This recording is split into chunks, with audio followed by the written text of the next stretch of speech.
우리 영상으로 수업을 듣는 재원이와 강훈이가 구몽 자습서 234페이지. 도경이 자습서 챙겨왔나? 어허!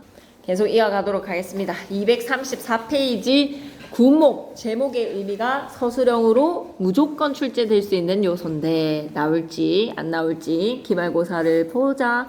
구몽에다가 별표 3개, 제목의 의미 시험에 나온다. 그래서 미리 적고 갈게. 구몽에서의 구 밑줄 한번 꺼주시고 9인물이 등장을 하거든요. 성진과 팔선녀라는 남자주 왜 이거부터 시작이지? 얘들아 미안해. 이거부터 시작할 게 아니야. 우리가 230쪽부터 시작해야 되는데 쌤이 본문 내용부터 질주를 해버렸네요. 아닙니다. 230을 좀 보고 가셔야 됩니다. 서사갈래의 흐름, 우리 문학에서 소설이 어떻게 흘러왔는지 서사갈래의 흐름을 한번 살펴보자. 소단원 학습 목표 보면요. 주요 작품을 중심으로 서사갈래의 흐름을 파악해보자. 그래. 구몽도 살펴보고 겨울나들이라는 소설을 통해서 서사갈래가 어떻게 흘러왔는지를 파악해봅시다. 두 번째, 서사갈래의 작품에 반영된 시대 상황을 이해하고 작품을 감상해봅시다. 문학이 개인의 성향을 되게 따르는 시험이거든요. 문학을 되게 좋아하는 친구들이 있고 그냥 문법이랑 그 다음에 국어 단원들이 훨씬 더 낫다라고 하는 사람들도 있거든요. 그러니까 문학은 꼭 개인의 성향을 타는 과목이니까 그걸 되게 잘 점검을 하셔야 됩니다. 오늘 그러니까 수업 마치고 나서 피드백 좀 받고 갈 사람들은 얘기를 하세요. 모두먼들과 함께 다음 그림 가운데 4장을 골라서 이야기를 만들어 봐라. 이야기에 꼭 필요한 구성요소, 밑줄 끄자. 이야기에 꼭 필요한 구성요소에다가 밑줄 끄시고 인물, 사건, 배경이라고 적고 갈게요. 이야기에는 반드시 등장하는 인물이 어떤 사건을 펼칩니다. 구체적인 시간과 공간의 배경에서. 그래서 이야기에 꼭 필요한 구성요소 뭐라고 적고 간다? 인물, 사건, 배경. 예시 답안 한번 보고 갈게요. 1번에 비가 오는 읽지 말자. 그냥 인물, 사건, 배경이 좀 있어야 된다는 이야기로 마무리. 231페이지 가실게요. 서사갈래가 시대에 따라 어떻게 변화가 되어 왔는지 시대에 따라에다가 밑줄 한번 꺼보시고 시대에 따른 흐름 좀 외워놓으시면 많이 도움이 될걸요. 시작해볼게요. 서사갈래 위에다가는 소설, 하위갈래로는 소설이 있는데 서술자를 통해서 이야기를 전달해. 서술자에다가 동그라미 반드시 이야기를 전달해주는 서술자가 작품 속에 있으면 1인칭, 작품 밖에 있으면 3인칭으로 반드시 존재를 해야 돼. 서술자는. 그래, 서술자 없이 등장인물의 말과 행동으로 사건이 전개가 되면 보여주기의 문학의 극갈래가 되고 서사갈래는 반드시 서술자를 통해서 이야기하는 문학입니다. 그래서 서술자를 통해 이야기를 전달하는 위에다가 뭐라고 적지? 말해주기 문학이라고 적자. 말하기 문학. 말하는 문학입니다. 말하기 문학. 서술자가 작품 속이나 밖에서 이야기를 전달하는 말하기의 문학이 이야기하기의 갈래라는 거 생각하시면 돼요. 말하기, 이야기 갈래. 현실 세계와 그 속에서 영위되는 인간의 삶을 구체적으로 보여주는 서사문학이다. 인간의 삶에다가 밑줄 끄시고 인물이 살아가면서 겪게 되는 갈등을 보여주는 문학이라고 생각하시면 돼요. 현실 세계와 그 속에서 영위되는 인간의 삶 밑에다가도 또 다시 갈등의 문학이라고도 좀 적어줘. 갈등의 문학이야. 갈등의 문학. 설화에서부터 현대소설에 이르기까지 다양한 역사적 갈래를 낳으면서 펼쳐져 왔는데 서사갈래의 흐름과 역사적 갈래로 들어갑니다. 서사갈래의 역사적 갈래에는 설화, 서사무가, 판소리계 소설, 고전소설, 개화기 소설, 현대소설 등이 있어. 그래서 설화에다가 밑줄 한번 꺼주시고 신화전설 민담과 같은 옛 이야기 설화, 서사무가에다가 밑줄 한번 꺼주시고 무당들이 불렀던 노래의 이야기, 판소리계 소설에다가 밑줄 한번 꺼주시고 고전소설도 밑줄 한번 꺼주시고 개화기 소설 밑줄 현대소설까지 좀 흐름을 기억했으면 자 그럼 입에서 입으로 전해져 내려왔던 설화 구비문학입니다. 구비문학에다가 밑줄 끄시고 입에서 전해져 내려온 거야. 설화 안에는 총 몇 개의 갈래로 나뉘어졌다. 설화의 종류는 신화, 전설, 민담이었어. 신화 동그라미, 전설 동그라미, 민담 동그라미. 오케이. 신화, 전설, 민담. 신화는요 신적인 존재 이야기예요. 그래서 신화에다가 동그라미 치시고 신성성이라고 좀 적어줄까? 신성성. 신적인 존재가 신성한 이야기, 신성성이라고 적고 가겠습니다.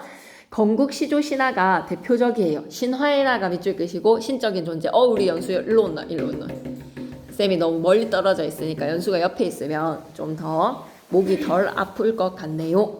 신하는 신적인 존재의 건국시조 신하가 대표적이고 영웅의 일생을 다루고 있습니다. 영웅의 일생에다가 밑줄 좀 비범하게 출생을 해서 어렸을 적에 시련을 극복해서 그리고 커서 또다시 시련을 맞이하는데 그 시련을 극복하면서 위대한 업적을 달성을 하게 되죠. 영웅의 일생이라는 서사 구조로 되어 있더라.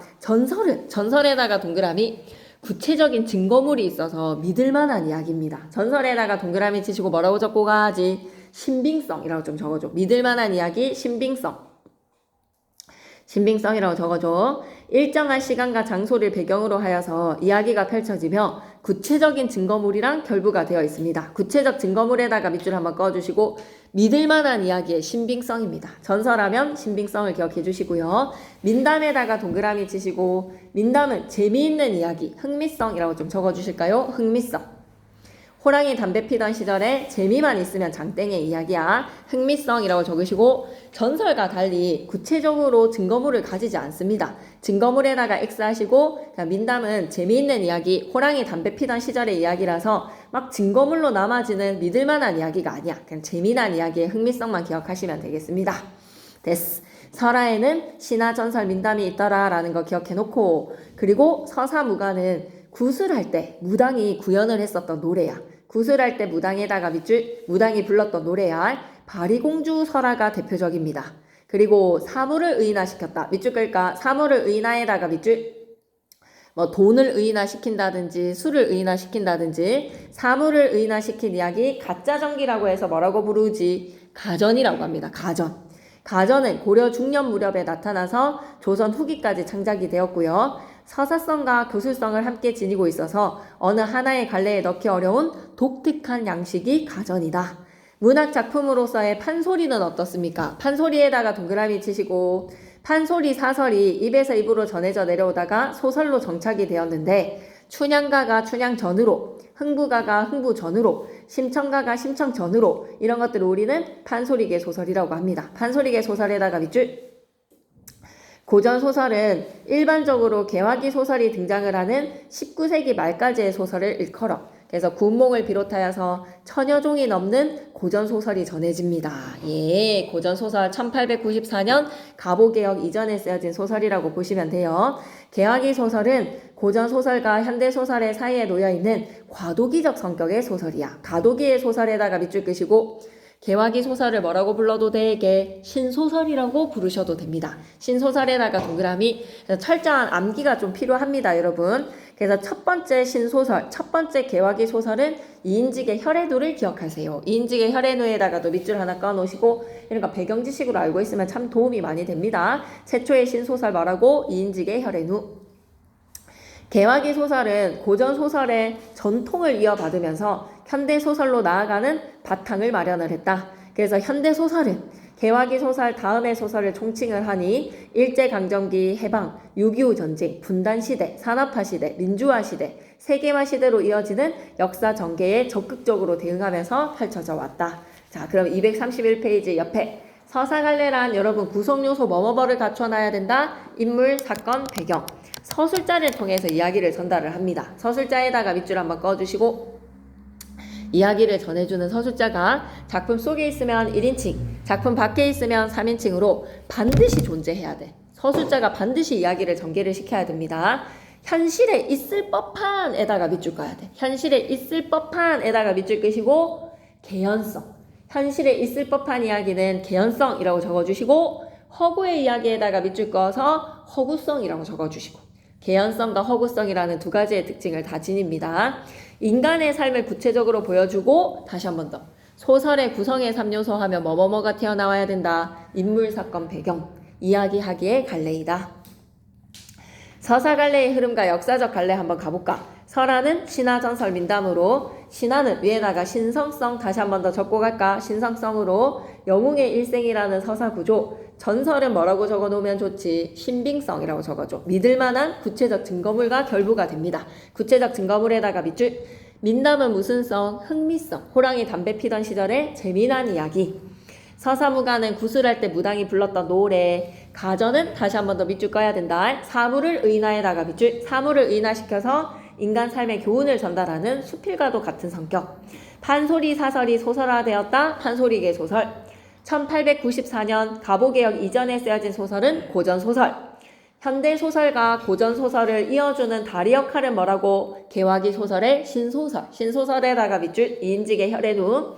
현대소설은 개화기 소설 다음에 본격적으로 장작이 된 현대소설은 역사 전개에 적극적으로 대응하면서 전개가 되었다. 핵심 개념 체크 꼭 풀어주셔야 되겠습니다. 예. 이선영 선생님께서 요거 설명하고 가시는지 안 하는지 쌤한테 꼭 전해주세요. 알았죠? 232페이지 일단 보고 가자. 신화, 전설, 민담 합쳐서 설화라고 얘기했지. 그래서 신화는 건국시조의 이야기입니다. 예로부터 전해져 내려오는 신화 대신에 쌤은 설화라고 여러분 고쳐라라고 하려 했는데 여러분 책에는 설화라고 되어 있고 쌤 거 복사한 사람들은 신화 X 하시고 설화로 고치셔야 되겠는데요. 신화가 아니라 설화죠. 오타났죠. 그죠? 예로부터 전해져 내려오는 신화, 전설, 민담과 같은 이야기입니다. 신화 동그라미, 전설 동그라미, 민담 동그라미. 신화는 아득한 태초 또는 신성시대는 시공간을 배경으로 하는 신적인 존재의 이야기. 신적인 존재에다가 밑줄 끄시고 다시 한 번 더 뭐라고 적고 가자. 신성성이라고 한 번만 더 적어줘. 전설은 구체적으로 제한된 시간과 장소를 배경으로 하며 구체적인 증거물이 있는 이야기. 구체적인 증거물에다가 밑줄 끄시고 전설 옆에다가 뭐라고 적지? 신빙성이라고 한 번만 더 적어줘. 민담은 보통 뚜렷한 시간과 장소가 없는 흥미 위주의 이야기다. 흥미 위주의 이야기에다 밑줄 끄시고 민담 옆에다 뭐라고 적고 가지? 흥미성이라고 좀 적어줘. 다시 또 서사무가는 뭐야? 구술할 때 무당이 구현하는 노래야. 밑줄 끄자. 구술할 때 무당이 구현하는 에다가 밑줄 신의 일생과 내력이 주된 내용으로 본풀이라고도 하더라. 그냥 알아놓으시면 되겠습니다. 가전 옆에다가는 고려시대라고 좀 적어줘. 고려시대 때 사물을 의인화시킨 전기 형식이야. 인물의 전기의 형식으로 역사적 사실의 기록인 전기와 허구적 서사의 소설이 가도기적인 형태더라. 가도기적 형태에다가 밑줄 설화에서 소설로 가는 가도기적 형태. 고전소설 위에다가 뭐라고 적지? 1894년 이전에 쓰인 소설이라고 좀 적어줘. 고전소설은 1894 이전에 쓰인 소설, 가보개혁 이전에 쓰인 소설이 고전소설이야. 적고 가자. 1894년 이전에 쓰인 소설. 일반적으로 개화기 소설이 등장하는 19세기 말까지의 소설을 가리키는 신소설과 구분지어서 고소설이라고 부르자. 옛날의 소설은 고전소설, 고소설. 고소설은 한문소설이랑 한글소설로 나뉘어지지. 한문소설은 기존의 설화와 가전 등을 바탕으로 중국 명나라에서 들어온 소설의 영향을 받았습니다. 밑줄 중국 명나라에서 들어온 소설의 영향에다가 밑줄 최초의 소설이 누가 지었니? 라고 하면 김시습의 이생규장전 기억하셔야 되는데 김시습이 지은 금우신화에다가 밑줄 한번 꺼주시고 건성징악의 주제에 대부분 행복한 결말로 끝이 납니다. 최초의 한글 소설은 누가 썼습니까? 하면 허균의 홍길동전 밑줄 끄자. 최초의 한글 소설 홍길동전에다가 밑줄 서민들까지 독자층이 확대가 돼요. 밑줄 끄자. 서민들까지 독자층으로 확대에다가 밑줄 한글을 향유를 하면서 소설을 서민들도 읽기 시작해. 233페이지 계속 이어갈게. 판소리계 소설은 판소리 사설을 바탕으로 형성된 고전소설이야. 판소리 사설의 인물이 그리고 사건이 이어받아서 소설만의 독특한 표현으로 감히 독자의 취향에 따라서 다양한 이본을 파생시키기도 하더라. 춘향가가 춘향전으로, 흥부가가 흥부전으로, 심청전이 심청가가 심청전으로, 수군가가 토끼전으로, 배비장가가 배비장전으로 이렇게 다 정착이 됐다는 거 하나 알아두시면 되겠고 개화기 소설 가겠습니다. 고전소설이랑 현대소설 사이를 이어주는 가도기 소설은 신소설이야. 가도기의 소설에다가 밑줄 계몽 애국 정신입니다. 사건 전개 방식이나 문장, 인물의 설정이 고전소설에 비해서는 좀 비현실적인 게 아니라 현실적이고 개성적이게 드러나 현실적에다가 밑줄 문체나 구성에서 여전히 고전소설의 형식은 좀 남아있고 새롭게 태어나는 갈래 현대소설, 신소설 이후에 창작이 된 현대소설입니다. 근대적인 국문체, 등장인물의 개성과 입체, 사건 전개 방식이 일정한 틀에서 벗어나 있고 이강수의 무정, 이강수의 무정에다가 밑줄 끄시고 이강수의 무정 하나 알아두세요. 대표작품 갑니다. 이인직의 혈의누 1906년에 발표된 신소설이다. 청일전쟁이 일어난 이후에 옥년이라는 인물이 부모랑 헤어져서 우여곡절 끝에 겪은 이야기. 일본을 거쳐서 미국으로 유학구도 가고 와 완전 개화개몽이지. 배워서 열심히 이 무지몽매함에서 벗어나자 거기서 친아버지랑 또 상봉을 해. 미국 가가지고. 한국으로 돌아와서 우리나라를 개화시킬 포부를 다지는 배워서 남주자 뭐 이런 가르침입니다. 한마디로. 우리나라 최초의 신소설로 평가받고 있습니다. 이강수의 무정도 겁나 유치하죠. 1917년에 발표된 우리나라 최초의 현대소설이라고 생각하시면 됩니다. 영어 교사인 이형식이랑 그에게 개인 교습을 받고 있는 김선형, 그랑 어린 시절에 정혼했던 박영채가 삼각관계를 이루다가 홍수를 계기로 민족 계몽, 밑줄 그자 민족 계몽에다가 밑줄 열심히 배우자라는 내용이야. 이인직의 혈의 누나, 이강수의 무정이나. 최초의 신소설 하면 이인직의 혈의 누, 최초의 근대적 장편소설이라고 하면 이강수의 무정입니다. 밑줄 끌게. 우리나라 최초의 근대적 장편소설에다가 밑줄 우리나라 최초의 현대소설이라고 하면 이강수의 무정을 기억해 주시면 되겠습니다. 좀 알아는 놓으셔야 돼요. 수업시간 하시는지 소식을 전해주시고 하셨다 하면 한두 문제 정도는 나올 수 있으니까 쌤한테 꼭 기뜸해 주시기 바랍니다. 234페이지 군목 제목에 구자 밑에 나가는 인물이라고 적으시면서 뭐라고 적고 가자. 팔선녀 플러스 성진이라고 좀 적어줘. 9명의 등장인물이야. 구는 인물이라고 적으면서 뭐라고 적고 가자. 팔선녀 플러스 성진. 운자 밑에다가는 주제가 나와. 구름처럼 인생 무상입니다. 운 밑에다가는 주제. 구름과도 같은 뜬구름과 같은 인생이다. 인생 무상. 인생이 무상하다. 구름과도 같이 인생 무상. 목은요. 작품의 구조가 꿈속에 들어갔다가 꿈에서 깨어남으로써 작품이 마무리가 되거든요. 그래서 몽은 작품의 구성입니다. 몽자 밑에다가 뭐라고 적고 가지? 구성. 환몽구조라고 좀 적어줘. 작품 밖에서 작품 속에 꿈을 꾸면서 들어가고 작품 속에서 깨달음을 얻어서 꿈에서 깨어납니다. 환몽구조라고 좀 적어주시면 되겠네요. 환몽구조. 그래서 구몽이라는 작품의 제목의 의미가 서술형으로 내기에 안성맞춤이다. 작품 안내부터 시작해볼까? 조선 후기의 고전소설이다. 조선 후기의 고전소설에다가 밑줄. 조선 후기에 지어진 작품으로 남자 주인공 이름 누구라고? 성진이, 승려야. 승려 성진이가 성진에다가 동그라미. 꿈속에서 양소유라는 사람으로 다시 태어납니다. 양소유에다가 동그라미 치시고 그래서 온갖 부귀영화를 다 누려봐요. 8명의 여성과 인연을 맺고 8명의 여자랑 결혼을 하고 부귀공명의 끝판왕을 다 누리고 난 다음에 꿈에서 깨어납니다. 강몽이라고 하거든요. 강몽. 다 인생은 허망한 것이구나. 모든 부귀영화가 다 헛된 것이구나. 허망한 것임에다가 밑줄 그어서 주제.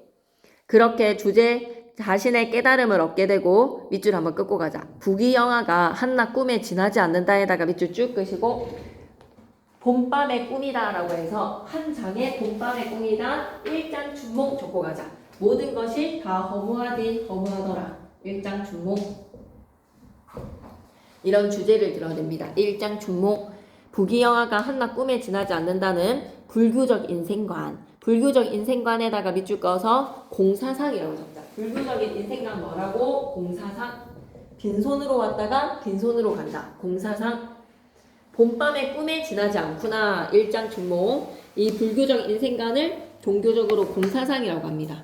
잠시만요. 쌤 연구 하나만 갖고 올게. 다시 엄청 중요하다. 부귀영화가 한낱 꿈에 지나지 않는다. 일장춘몽 기억하셔야 되고 불교의 인생관 하면 공사상을 보여준다. 좀 작품이 어렵습니다. 방학 때 좀 했지만 다시 새로운 기분으로 나가볼게요. 꿈꾸기 전이야. 성진이가 왜 승려를 택했지? 너무 허무하다. 너무 검소하게 살아야 되는 게 너무 찐따 같다라는 것으로 불교에 대해서 불만을 품게 돼. 뭐 때문에? 육간대사의 스승님의 심부름으로 누구한테 갔다 오지? 용왕한테 갔다 오게 되면서 온갖 진귀한 음식과 술을 마셔서 대접을 받고요. 그리고 선녀들을 만나게 되는데 그에게는 소녀시대급 아니겠습니까? 그죠? 그래서 그 애들이랑 이제 수작을 하면서 막 대화를 나누는 것으로 여자도 만나고 싶고 부귀공명도 누리고 싶고 라는 마음의 바람이 듭니다. 앞부분 줄거리로 갈게요. 당나라 형산의 연화봉에다가 밑줄 끄시고 현실에서의 공간은 오히려 비현실적이야. 당나라 형산의 연화봉이라는 공간이 용왕도 등장하고요. 꿈이 아닌 현실에서는 오히려 조금 비현실적인 이야기가 펼쳐지거든요. 육간대사라는 스승님이 절을 짓고 부처님의 가르침을 전하고 있었는데 어느 날 육간대사의 제자 성진이가 성진에다가 동그라미 용왕이 등장하는 순간 비현실적인 공간이죠. 용왕에게 인사를 드리러 가는데 동정호 밑에다가는 비현실적 공간이라고 좀 적고 가자. 비현실적 공간. 연화봉이라는 공간 자체가 비현실적이야. 신선이 사는 세계거든. 인사를 드리러 가면서 위부인의 시녀들인 팔선녀는 육간대사에게 인사를 드리러 옵니다. 팔선녀에다가 동그라미 치시고 밑에다 도교사상이라고 좀 적어줘. 선녀가 등장을 하면 이게 유교, 불교, 도교 중에서 도교의 사상이 반영이 된 거거든. 도교사상이라고 좀 적어줘. 이때 성진이가 동정호에 이르러서 물결을 헤치고 수정궁에 들어가게 되는데 수정궁에다가 밑줄 끄시고 좀 비현실적인 공간이에요. 꿈이 아닌 현실에서의 공간이 오히려 비현실적입니다. 용왕이 크게 기뻐하면서 몸소 궁문 밖에 나아가 성진이를 맞이했어. 어이구 어서 오세요. 성진이를 상자에 앉히고 윗자리에 앉히면서 진찬을 갖추어서 잔치를 열어서 대접을 하여 주니 용왕이 손수 잔을 들어서 권하자 성진이는 말을 합니다. 승려는 술을 마시면 안 된다는 것을. 술은 마음을 흐리게 하는 광약이라고. 광약에다가 밑줄 사람을 미치게 하는 약이지 않습니까? 불교에서는 크게 경계를 하는 것이니 감히 파괴를 하지 못하겠나이다. 파괴에다가 별표 하나 치시고 계율을 어길 수는 없다라는 거야. 그러니 용왕이 말하기를 부처가 5가지 계율로 술을 경계하는 줄을 내 어찌 모르겠냐마는 궁중에서 쓰는 술은 인간이 마시는 술이랑은 다르다. 이 용궁에서 마시는 술은 인간들이 마시는 술이랑은 달라서 자뭇 사람의 기운을 화창하게 만들어주고 기운 화창에다가 밑줄 마음을 방탕하게 하는 그런 술이 아니야. 마음 방탕에다가 X 그런 질이 떨어지는 술이 아니다. 여기서 마시는 술은 최고급의 술로 마음이 화창해지는 술이야 라고 권하는 거지. 누가? 용왕이 성진이한테. 상우 자는 거 아니지? 성진이가 용왕이 지성으로 권하니 차마 사양하지를 못했어. 차마 사양하지 못하고 에다가 밑줄 끄시고 파괴라고 좀 적자. 파괴. 계율을 어긴 거야. 파괴. 잇따라 석잔을 기울여 버렸습니다. 어허.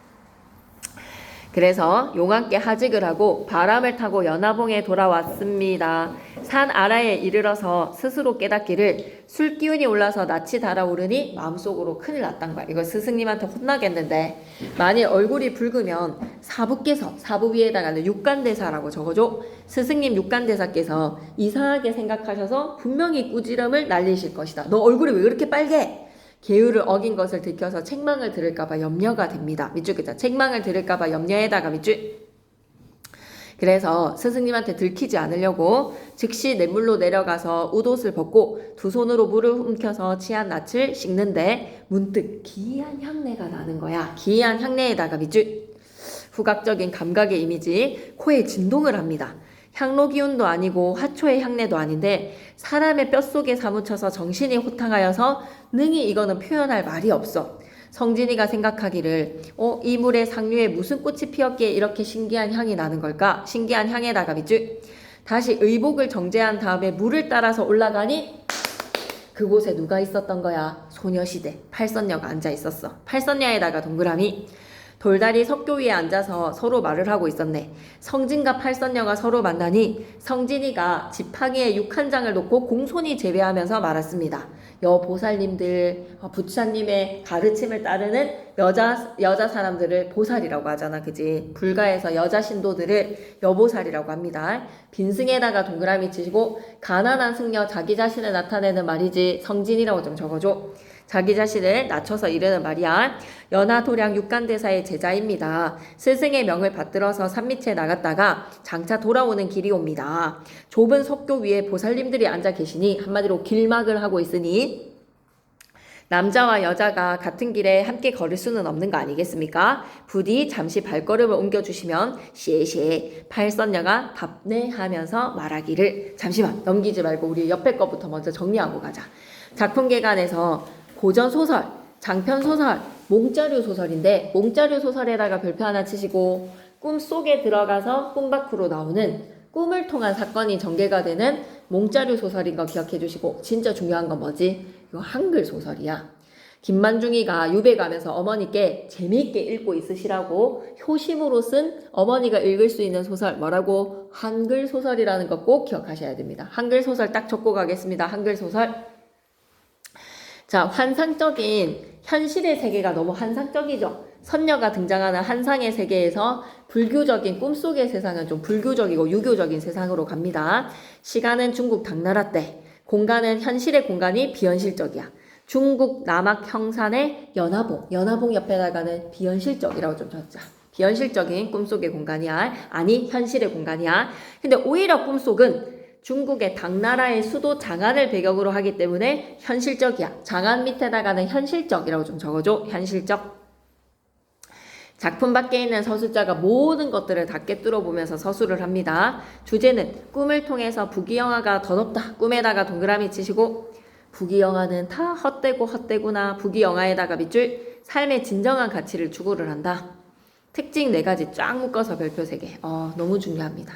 무조건 객관식 선지로 나옵니다. 꿈과 현실을 오고 가는 한몽구조다. 한몽구조에다가 밑줄 현실에서 꿈속으로 쑥 다시 현실로 돌아오는 현실 공간과 꿈속 공간이 모두 환상적으로 좀 그려진다. 환상적에다가 밑줄. 근데 현실이 더 꿈속의 공간은 꿈속 공간 밑에다가는 유교적이라고 좀 적어줘.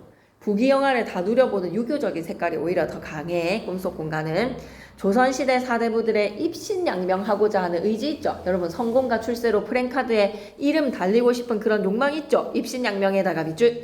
그런 인간의 욕망이 투영되어 있습니다. 불교적 색채가 두드러집니다. 불교적 색채에다가 밑줄. 그리고 밑에 나가는 유교적 색채라고도 좀 적어줘. 유교, 불교, 도교 3가지의 종교의 색깔이 다 드러납니다. 선생님 시험 예상 TIP로 한번 가볼까? 이 소설은 현실 꿈 현실이라는 한몽구조를 지니고 있다. 한몽구조에다가 밑줄. 인간 세상에서의 부귀영화가 한낱 꿈에 지나지 않는구나. 부귀영화가 한낱 꿈에 지나지 않는다에다가 밑줄. 공사상. 빈손으로 왔다가 빈손으로 가는구나. 일장총몽이라는 주제를 전달을 하더라. 꿈을 통해 주인공의 깨달은 것이 무엇이다? 인생의 온갖 욕망은 헛되고 헛되다라는 것을 깨닫게 됩니다. 자, 내려와서 이건 서술형으로 나올 거예요. 군몽이라는 제목의 의미에다 별표 셋, 옆에다가 뭐라고 적지? 서술형이라고 좀 적어줘. 9 구름의 꿈인데 9은 등장인물, 구름은 주제, 꿈이라는 환몽 구조까지. 어휘 구절풀이도 좀 보고 가겠습니다. 잇따라 석잔을 기울였다. 파괴를 해버렸네. 광약이라고 불리는 술을 석잔이나 마신 것은 파괴다. 파괴에 해당에다가 밑줄. 이후에 성진이가 육간대사로부터 벌을 받아서 꿈속의 양소유로 다시 태어날 거야. 인간으로 환생을 하게 되는 계기가 되겠지. 밑줄 글자. 벌을 받는 사건들에다가 밑줄. 이 행위로부터 계기가 마련이 된 거야. 파괴를 해버렸기 때문에 파괴를 했구나. 5가지 계율에서 5개. 살생하지 마라. 훔치지 마라. 음행하지 마라. 거짓말 마라. 술 마시지 마라. 5가지의 계율입니다. 빈승이라고 하면 가난한 승려를 얘기합니다. 한마디로 학문이 깊지 못한 승려. 235페이지 계속 이어갈까요? 우리는 위부인의 시녀들이다. 길막하고 있는 존재들이 누구였다? 위부인의 선녀들이요. 부인의 명을 받들어서 육간대사께 문안을 하고 돌아가는 길입니다. 첩들이 들으니 첩들에다가 동그라미 치시고 이때 첩들은 누구를 나타내지? 팔선녀 자기들을 나타내는 거야. 첩들에다가 동그라미 팔선녀라고 적자. 야, 우리가 들어보니까 길에서 남자는 왼쪽으로 가고 여자는 오른쪽으로 간다라는 말이 있잖아. 이 다리가 매우 좁고 첩들이 우리가 먼저 찜했잖아. 먼저 앉았으니까 도인의 말씀이 마땅하지 않습니다. 도인에다가 동그라미 성진이를 가리키는 거지. 도인 동그라미 치셨습니까? 성진이라고 적으세요. 성진이 네 말이 마땅치 않다. 바라건대 네가 다른 길로 가라. 성진이가 답하기를 오호 냇물이 깊고 다른 다리가 없는데 빈승으로 하여금 어느 길로 가라고 그리 말씀하십니까? 팔선녀가 말하기를 옛날에 달마존자께서는 달마존자 인용이라고 적자. 달마존자의 이야기를 인용을 합니다. 갈잎을 타고 도수를 부렸다는 거지. 갈잎을 타고 위에다가는 도술이라고 적자. 무공의 능력으로 도수를 부린 거야. 갈잎을 타고 바다를 건넜다라고 얘기를 하던데 화상께서는 화상에다가 동그라미 상대 승려를 높여 이르는 말이니까 여기에서는 성진이를 뜻하는 말이겠지. 성진이 너는 육간대사한테 도를 배웠다면서 신통한 도술이 있지 않니? 신통한 도술에다가 밑줄. 우리 앞에서 그 재주를 뽐내봐. 어찌 이런 조그마한 냇물 하나 건너지를 못해서 아녀자랑 더불어서 길을 비켜라 마라 라고 얘기를 하고 있냐. 도술로 건너가면 되지 라는 것으로 성진이 어떻게 한 거야? 긁은 거야. 아이고 달마존자는야 바다를 갈림길 타고 건너는데 너는 육간대사의 제자라고 얘기를 하면서 이 조그마한 냇물 하나도 건너지를 못하고 여자들한테 길 비키라고 하고 있는 거야 라고 성진이의 자존심을 극했습니다. 어휘구절의 풀이 갈게요. 화사께서 육간대사에게 길을 다투시납니까? 팔선녀가 달마존자의 사례를 인용을 했어. 밑줄 그자 달마존자의 사례에다가 밑줄 성진이한테 돛을 부려보라고 되게 막 뭐하고 도발하고 있는 겁니다. 성진이에게 도수를 부려서 냇물을 건너라고 도발을 하고 있어. 길을 비켜달라는 성진이를 놀리는 말이야. 달마랑 존자 단어 뜻 보면 되고 본문 핵심 정리 내려와서 별표 셋 군몽의 의미에다가 별표 셋 시험에 나온다. 줄제. 군몽은 9구름의 꿈이야. 밑줄 긋자 9구름의 꿈. 성진과 8선녀가 꿈에서 인간 세계로 환생하여서 부귀영화를 누리다가 속세의 공허함을 깨닫고 불문에 기이한다는 소설 전체의 내용을 요약적으로 제시를 했습니다. 그래서 9구자 성진이랑 팔선녀의 인물에 구름 운자 인생의 무상함을 나타내더라. 주제의식은 인생무상. 꿈자는 한몽구조의 작품의 구조, 글의 구성은 꿈을 통한 깨달음, 현실꿈, 현실이라는 한몽구조를 기억해 주시고 술의 역할에다 크게 별표 하나 치시고 사람을 미치게 하는 약이 광약이다. 불가에서 크게 경계하는 것이지만 성진이는 용왕의 권유에 석잔을 마셨습니다. 밑줄 그자 앞으로 전개될 사건의 실마리 제공에다가 밑줄 벌을 받게 만드는 계기가 되는 거야. 성진이가 육간대사로부터 벌을 받아서 인간 세상으로 환생을 해서 양소유의 삶을 살게 되는 데 있어서의 계기는 뭐다? 석잔의 술을 마셨다. 파괴를 했다. 236페이지 계속 이어갈게요. 성진이가 웃으면서 대답을 하기를 팔선녀랑 꽁냥꽁냥하고 막 이야기를 나누니까 좋은 거야. 이 승려가 여러 낭자의 뜻을 보니 행인으로 하여금 길값을 받으려고 하시는 듯싶소. 그러나 가난한 중에게 어이 금전이 있겠습니까? 마침 명주 8개가 있으니 명주 8개에다가 네오박스 팔선녀한테 주는 선물이지 그지? 여자들과 지금 꽁냥꽁냥 놀고 있어. 이것으로 길값을 치르겠나이다. 손을 들어서 도수를 보입니다. 복사꽃 가지 하나를 꺾어 팔선녀 앞에 던지게 되는데 밑줄 그자 복사꽃 가지 하나를 꺾어 팔선녀 앞에 던지니에다가 밑줄 쭉 끄시고 위에다가 신통방통 도술을 부려보는 거지. 위에다가 도술이라고 적자. 자, 이런 도술이 현실에서는 이루어질 수 없는 정기적인 요소입니다. 팔선녀한테 나 달마존자처럼 갈리프로 바다 건너는 거 충분히 할 수 있거든 이라는 것으로 자신의 능력을 과시해. 밑줄 그자 자신의 능력을 과시에다가 밑줄 잘 보이고 싶은 거야. 그 8의 봉우리가 땅에 떨어져서 8개의 명주로 변화를 했어. 도수를 부린 거지. 팔선녀가 각각 주어서 손에 쥐고 성진이를 돌아보면서 찬연히 한번 웃고 몸을 솟구치더니 바람을 타고 공중으로 까르르르르 하고 올라갑니다. 성진이가 석교 위에서 오랫동안 팔선녀가 가는 곳을 바라보더니 밑줄 그자 아름다움에 미혹당함에다가 밑줄 반한 거야. 구름 그림자가 사라지고 향기로운 바람이 가라앉았다. 바야흐로 성진이가 석교를 떠나서 스승을 가서 뵈니 스승이 늦게 온 이유를 묻기에 대답을 합니다. 왜 이렇게 늦었니? 심부름이 엄청 늦어졌네. 아이고 용왕께서 심히 후한 대접을 하셨습니다. 밑줄기다. 심히 후하게 대접에다가 밑줄 거짓말이지. 떠나는 것을 만류를 하시니 차마 떨치고 일어나지를 못했습니다. 라는 것으로 팔선녀랑 수작하다가 늦었습니다. 라는 것은 말하지 않지. 밑줄기다. 사실대로 말하지 않고 감춤에다가 밑줄 대사가 더는 묻지 않습니다. 이 녀석 보래요. 거짓말하네. 제자의 거짓말에 다 눈치를 채셨어. 물러가서 쉬어라 하여 성진이가 자신의 선방에 돌아오게 되니 날이 이미 어두워졌어. 성진이가 8선녀를 본 후에는 마음속에 바람이 든 거야. 정신이 잘못 항홀해서 마음속에 생각하기를 와 남자로 세상에 태어나서 어려서는 공자와 맹자의 글을 읽고 밑줄 끄자 공맹의 글을 읽고에다가 밑줄 끄시고 되게 중요한 대목이거든요. 유교적이라고 적자. 유교. 공자와 맹자의 글을 읽으면서 성공과 출세를 꿈꾸는 거는 유교적 가치관을 지향을 하는 것이고 자라나서는 요임금과 순임금과 같은 임금님을 섬기는 거야. 요순과도 같은 임금을 섬겨에다가 밑줄 끄시고 이게 다 뭐야? 유교적인 임금님에 대한 충성이지. 나가서는 장수가 되고 나가서는 장수에다가 밑줄 끄시고 출장이라고 좀 적어줘. 나갈 출자에 장수 장자 사용해서 출장. 들어와서는 정승이 된다. 들어와서는 정승에다가 밑줄 끄시고 입상입니다. 들어올 입자 그리고 정승의 상자. 한마디로 밖에 나가서는 싸움을 잘하고 들어와서는 뭐다? 정치를 잘해야 된다는 거야. 한마디로 조선시대 때 남자는 무엇에 능해야 됩니까? 문과랑 무과에 능해야 된다는 거야. 공부도 잘하면서 싸움도 잘해야 되는 거야.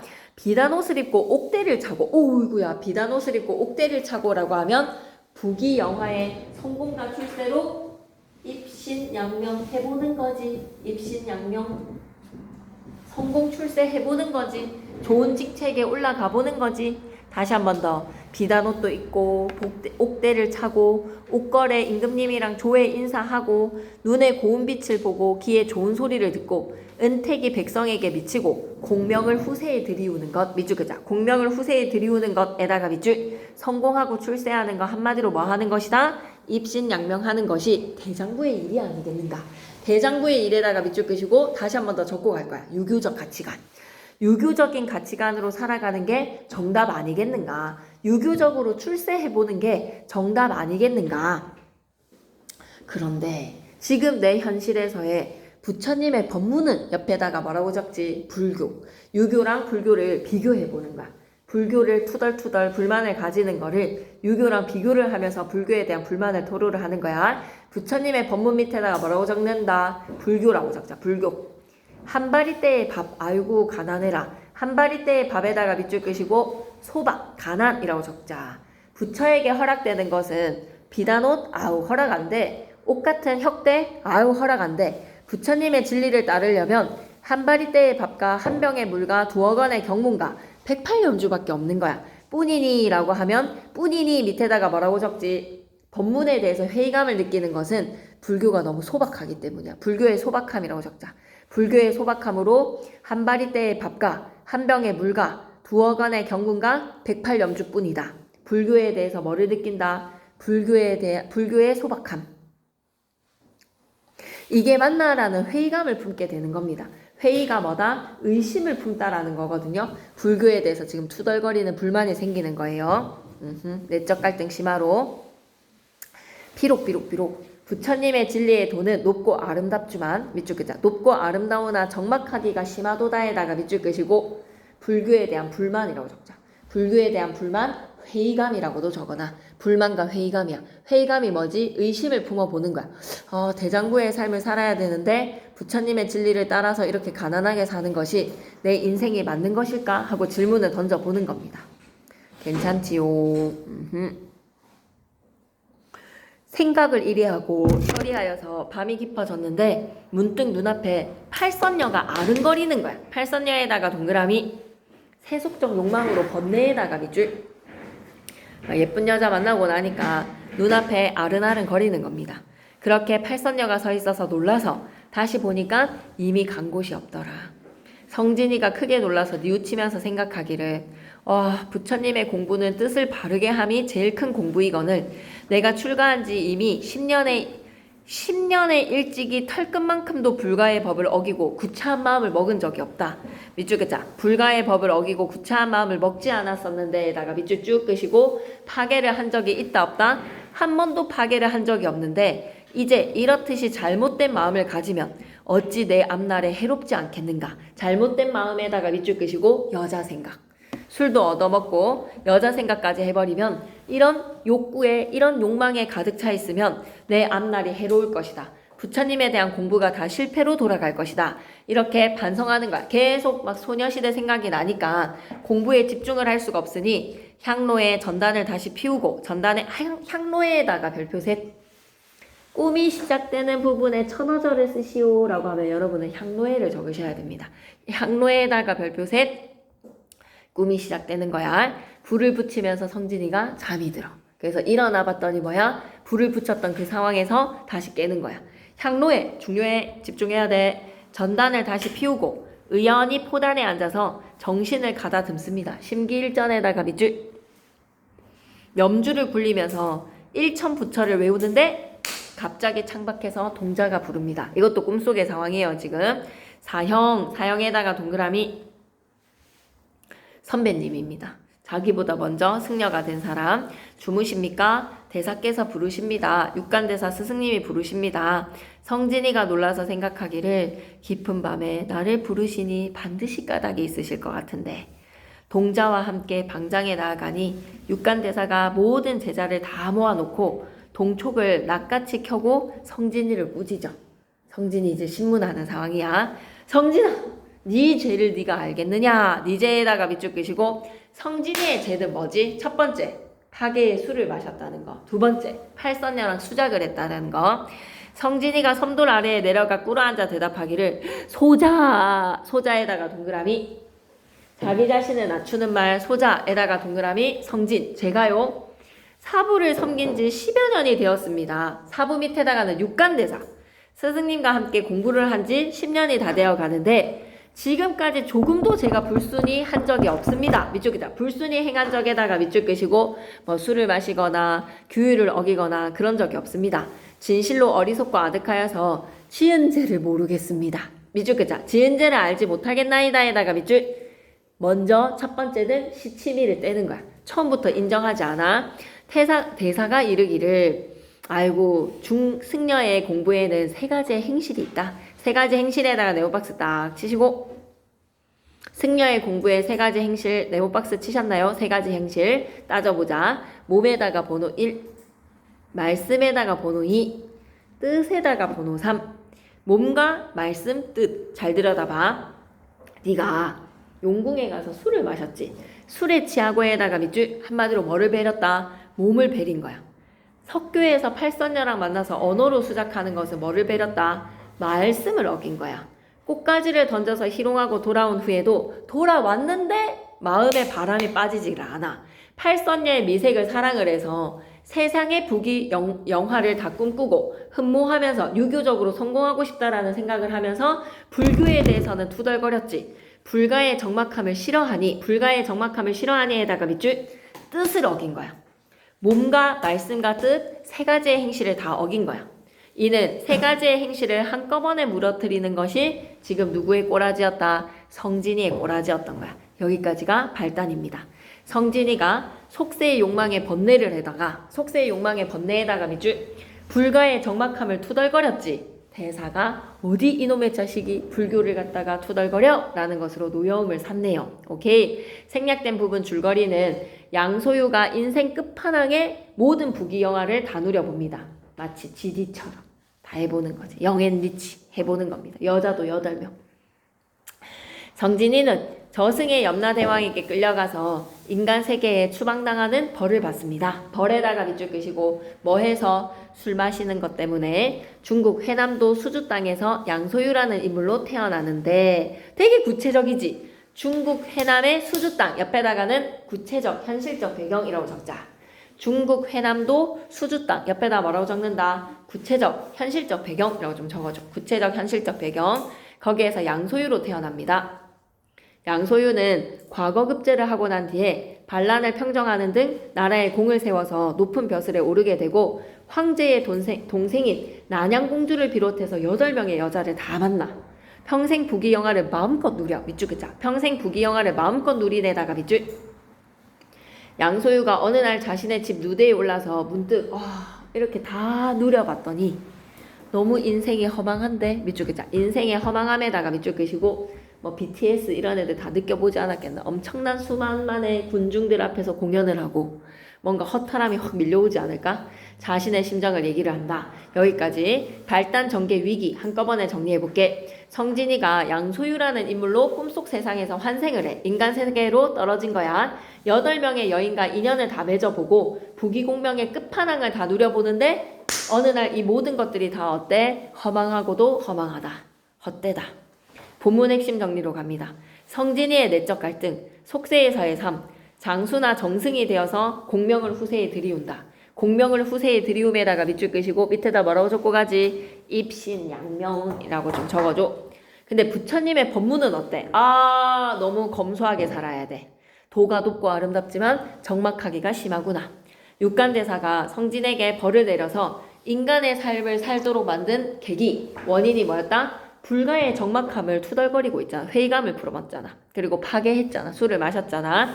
대사가 지적한 성진이의 세 가지 잘못에다가 크게 별표 하나 지시고 서술형 적어주시죠. 서술형으로 표시해주세요. 나올 것 같습니다. 몸과 말씀과 뜻이라는 행실을 어겼다. 첫 번째, 몸은 뭐야? 술을 마신 거. 술을 마시고 취함에다가 밑줄. 말씀은 어때? 팔선녀랑 언어로서 수작했어. 수작에다가 밑줄. 뜻은 어때? 불가의 적막함에 대해서 회의감을 품었어. 불가의 적막함을 싫게 여김에다가 밑줄. 다시 오른쪽 귀퉁이로 가시면 있습니다. 성진이가 저지른 세 가지의 잘못은 몸을 해치는 술의 마심, 말씀의 팔선녀를 만나서 언어로 수작하기. 뜻은 남자로 태어나 장수나 정승이 되는 부귀영화를 누리지 못하고 적막하게 지내는 것에 대해서 불평불만을 했다. 불가에 대한 회의감을 품었던 것. 자, 그럼 세 가지 행실 중 이렇게 중이 수도 생활에서 지켜야 하는 세 가지의 업이지 않겠는가. 몸가짐을 바로 하는 일, 말씀을 삼가서 실언이나 허언을 하지 않는 것, 마음을 맑고 깨끗하게 바르게 가지는 것. 세 가지의 행실을 기억하셔야 되겠습니다. 오케이, 좀만 더 힘내볼까요? 좀만 두 바닥만 더 해볼까요? 화이팅! 여기서 이제 꿈속에서 양소유로 살고 있어. 소유는 본디 하남에 배옷을 입은 미천한 선비다. 밑줄 끄자. 배옷을 입은 미천한 선비에다가 밑줄 끄시고 벼슬 없는 가난한 선비다. 사자성어로 바꿀 수 있어야 돼. 배옷을 입는 가난한 선비를 뭐라고 일컫는다? 포의한사라고 합니다. 포의한사. 성천자라고 하면 우리 임금님의 은혜를 입어서 벼슬이 장상이라는 직책까지 올라갔던 거야. 벼슬이 장상에다가 밑줄. 그리고 8명의 낭자들과 은정이 100년이 하루같이 그렇게 꽁냥꽁냥 잘 지냈는데 만일 모두 전 세계 수견으로 모였다가 인연이 닿아여 각각 돌아가면 천지에 떳떳한 일이지 않겠는가.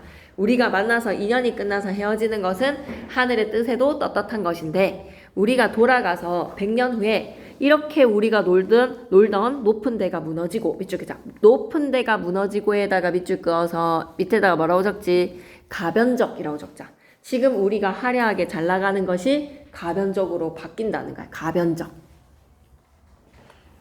굽은 연못이 메어지며 가무, 노래 부르고 춤추던 땅이 변하여서 거친 산과 새한 풀이 되면 초부랑 목동이 그곳에 오르내리면서 탄식하면서 뭐라고 말할 것이다. 초부의 동그라미, 목동의 동그라미. 얘네들이 지나가면서 뭐라고 하는 거야? 여기 잘 나가던 애들이 놀던 곳이야 라고 하며 지나간다는 거죠. 여기에 옛날 양승상이라는 사람이 양승상에다가 동그라미 소유의 직책이 승상까지 올라갔어. 황제 바로 아래 벼슬이야. 여러 낭자 8명의 마누라들과 더불어서 놀던 곳인데 승상의 부귀풍류, 부귀풍류에다가 동그라미 영원한 거야 가변적인 거야? 부귀풍류에다가 동그라미 정신 차려. 부귀풍류에다가 동그라미 가변적이라고 적자. 여러 낭자의 옥용화태에다가 동그라미 가변적이라고 적자. 이런 변하는 가치인 거야. 유한한 가치인 거야. 부귀풍류, 여러 낭자의 옥용화태 다 어디 갔지? 이제 어디 갔느냐에다가 밑줄 끄시고 인생무상이야. 다 사라졌지. 낭자들의 아름다운 모습, 그들의 부귀풍류 한순간에 다 사라졌구나. 인생무상. 어찌 인생이 더덥지 아니한가? 밑줄 끄자. 어찌 인생이 더덥지 아니한가에다 밑줄 쭉 끄시고 인생무상입니다.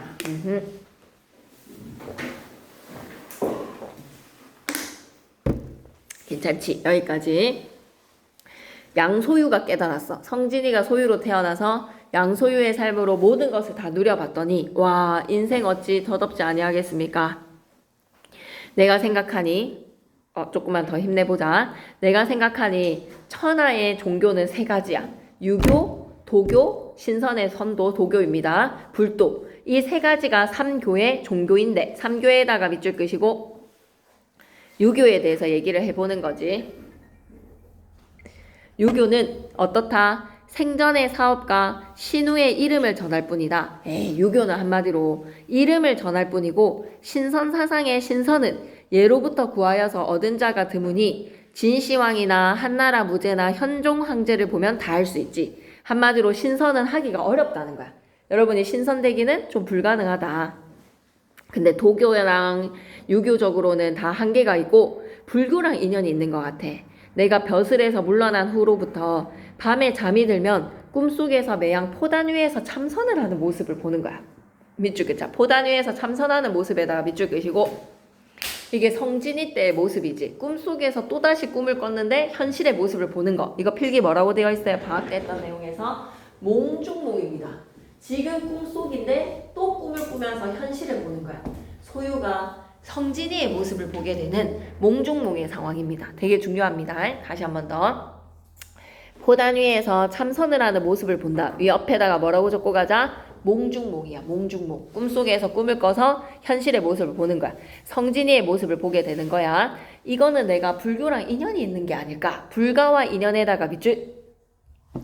내가 장자방이 적송자를 따른 것을 본받아서 집을 버리고 스승을 구하여서 남해를 건너서 관세음보살을 찾고 오대에 올라서 문수보살에게 예를 하면서 불생불멸의 도를 얻어서 진세고락을 벗고자 하되 진세고락에다가 밑줄 끄시고 인간 속세의 괴로움과 즐거움을 다 벗고자 하되 그대들과 반평생을 해로를 하다가 갑자기 이별을 하려고 하니 갑자기 이별에다가 밑줄 끄시고 불가기이라고 적자.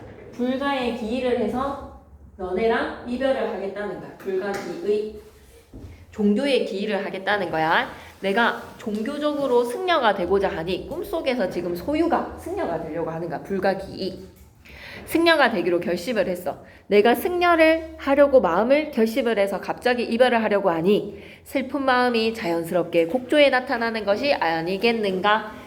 피리를 불었는데 너무 피리 소리가 슬피 들린다라고 와이프들이 무슨 일 있습니까 낭군님 왜 이렇게 피리 소리가 슬프게 들리지요? 라고 하니까 이런 대답을 한 거야. 너네랑 이별하려고 하는 거야. 나 불도에 인연이 있는 것 같아서 인생의 허무함을 극복하기 위해서 불도에 정진할게 라고 얘기를 하거든. 그러니 8명의 선녀가 다 전생에 근본이 있었던 사람이야.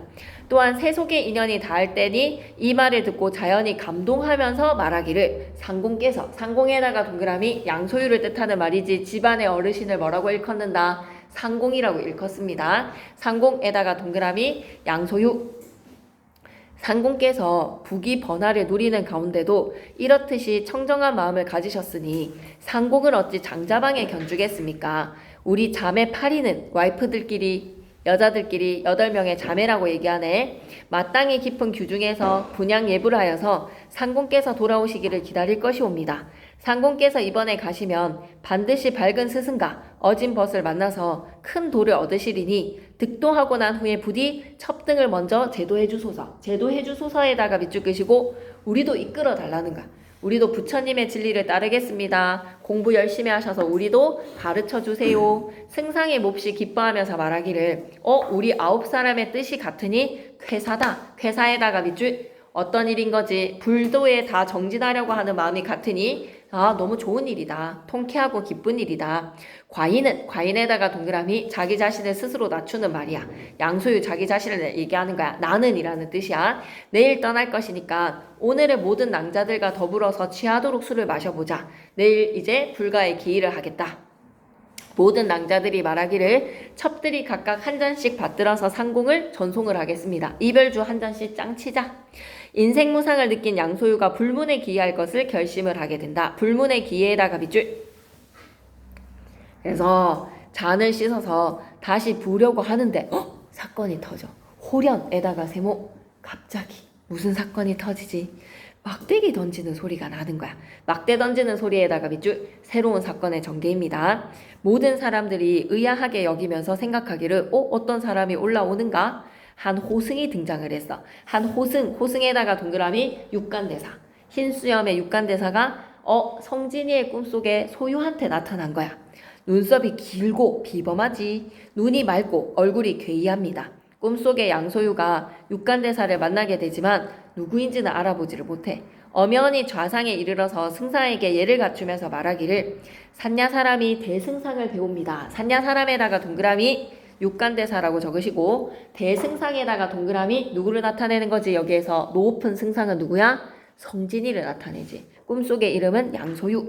대승상 밑에다 양소유. 성진이의 꿈속 이름은 양소유니까 양소유라고 적습니다. 성진이라는 거 알고 있으셔야죠. 육간대사가 나타났어. 스승님이 꿈속에서 나타난 거야. 잠시만 우리 넘기지 말고 238페이지 오른쪽 귀퉁이로 가자. 소유의 이름은 적을 소자에다가 논류자구나. 짧은 시간에 즐긴다. 밑줄 긋자. 짧은 시간에 즐김에다가 밑줄. 꿈속에서 부귀영화가 오래가지 않을 것임을 암시를 합니다. 밑줄 끄자. 꿈속에서 부귀영화가 오래가지 않을 것임에다가 밑줄. 와, 이 멘트는 별표 3개다. 주제의식이 드러난 부분 별표 셋. 어찌 인생이 더덥지 아니한가. 양소유는 인간 세상의 모든 부귀영화를 다 누려봤는데 세월이 흐르고 나면 결국에는 다 사라지는구나. 아무리 아름다운 용모도 아무리 많은 재산도 영원히 갖고 갈 수는 없는 거구나. 주제의식을 집약적으로 드러내는 부분 인생무상보다 어찌 인생이 더덥지 아니한가. 양소유가 꾸는 꿈의 역할. 성진과 양소유가 동일한 인물입니다. 그러니까 꿈속에서 포단 위에서 참선을 하고 있는 모습은 양소유가 꿈속에서 성진이의 모습을 보는 거예요. 성진과 양소유가 동일인에다가 밑줄. 양소유로서의 삶은 성진이의 꿈인 거야. 그리고 3번에다가 별표 3개. 주제의식이거든. 어떤 것이 현실이고 어떤 것이 꿈인지 구별할 필요가 없다. 현실과 꿈은 하나다 라는 뜻입니다.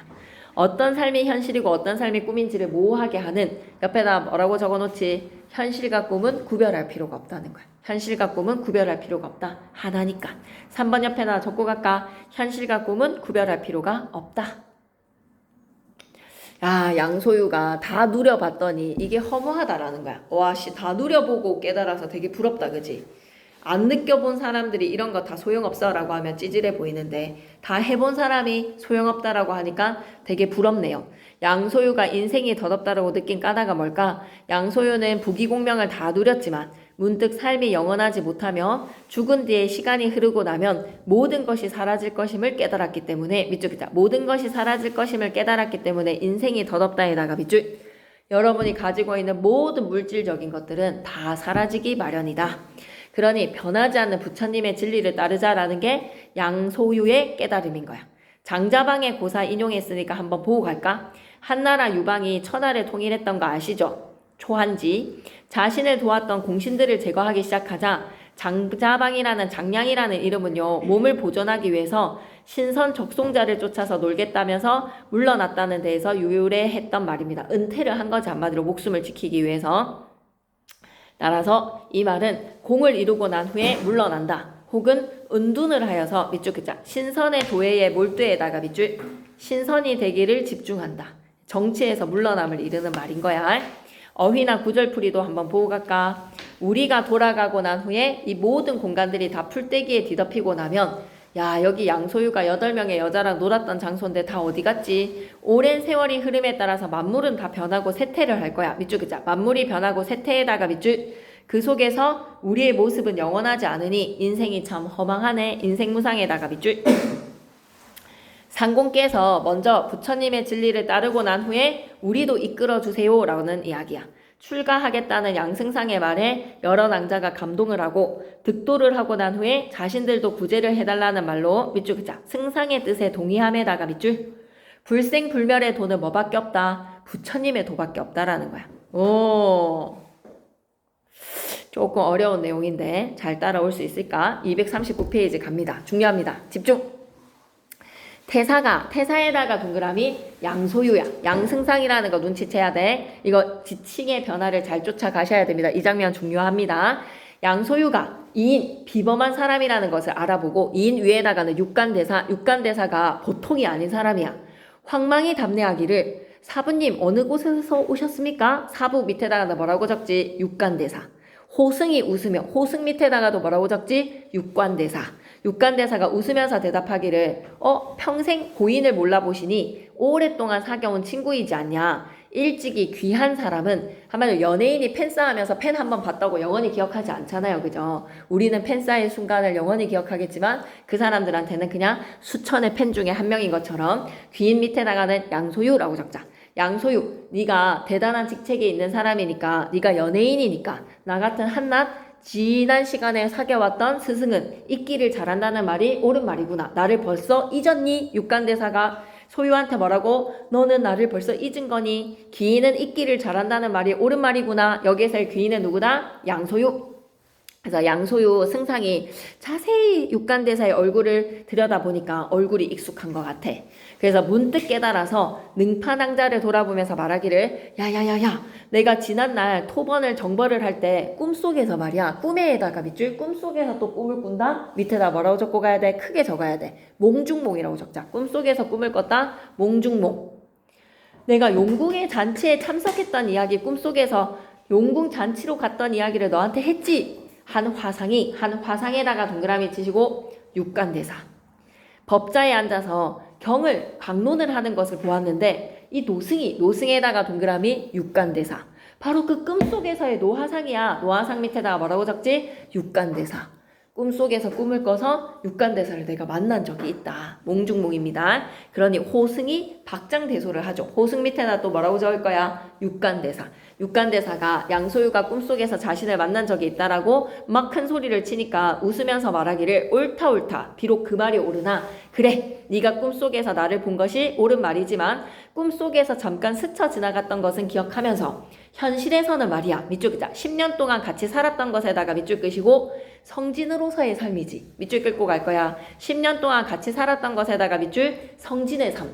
성진이 네가 성진이로서 나한테 10년 동안 가르침을 배웠던 것은 기억하지를 못하니 누가 양소유 똑똑하다라고 했어? 양장원에다가 밑줄 끄시고 장원급제에서 양장원이라고 부를 수도 있겠죠. 양장원 위에다가 양반장 이렇게 부르는 것처럼 양장원 밑에다가는 양소유라고 적자. 양소유 똑똑하다고 누가 그래? 꿈속에 잠깐 스친 것은 기억하면서 10년 동안 같이 공부한 거는 기억 못하네. 본문 이해로 가보자.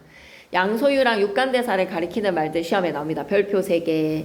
소유는 승상이라는 직책이나 팔선녀가 집안의 어르신이기 때문에 상공이라고도 부르고 대승상, 귀인, 양장원이라고 부르지. 대사는 호승, 산야사람, 비범한 사람이다. 이인, 사부께서, 고인, 화상, 노승, 노화상. 다 기억해 주셔야 됩니다. 이때의 호승은 육간대사가 소유의 꿈속에서 성진이의 꿈속 소유의 상황에 등장을 했다라고 생각해 주세요. 꿈속에서 동정의 용궁에서 노화상이 경을 강론하는 것을 만났는데 성진이의 꿈속의 인물인 양소유가 다시 꿈을 꾸면서 현실 세계를 들여다본다. 몽중몽 구조입니다. 밑줄 끌게요. 몽중몽 구조에다가 밑줄. 법자는 설법하는 자리라고 생각하시면 됩니다. 다시 돌아와서 양소유가 왜 인생무상을 느낀 걸까? 다 누려봤거든. 인생 끝판왕을 다 누려봤더니 이게 다 사라지는 것들이야. 밑줄 끌까? 이건희 회장이 이런 감정을 느꼈을지 되게 궁금하네요. 그죠? 이재용이 이런 사람들은 우리나라에서 제일 돈 많은 사람은 이런 감정을 느껴볼까요? 죽은 뒤에 오랜 세월이 지나고 나면 결국 다 사라지는 거 아닌가? 밑줄 끄자. 결국 모두 사라질 것에다가 밑줄. 인생이 더덥고 더덥다. 트럼프는 이런 감정을 느끼고 있을까요? 양소유가 불교에 기여하기로 한 까다. 유교는 뭐야? 그냥 죽어서 이름 남기는 것밖에 없어. 도교는 뭐야? 신선되기는 어려워. 근데 꿈속에서 계속 내가 포단 위에서 참선하는 모습이 꿈에 나오는 거야. 밑줄 끄자. 포단 위에서 참선하는 모습에다가 밑줄 성진의 모습인 거야. 성진의 모습이라고 적자. 아, 성진의 모습. 당연히 자신이 성진으로서의 삶을 살고 있는 인물이기에 꿈속에서 나오는 거죠. 불가랑 인연이 있기에 불교에 기이해서 불생불멸의 도를 얻어서 진세의 고락. 진세에다가 동그라미 치시고 현실 세상이라고 적자. 현실 세상의 고통과 기쁨에서 벗어나겠다. 인생무상에서 벗어나겠다라는 다짐을 하게 되는 거지. 여기까지 문제를 좀 풀까요? 진도를 더는 나가지는 않아도 될 것 같거든요. 다음 시간에 계속 나갈 테니까 여기까지 일단은 해놓읍시다.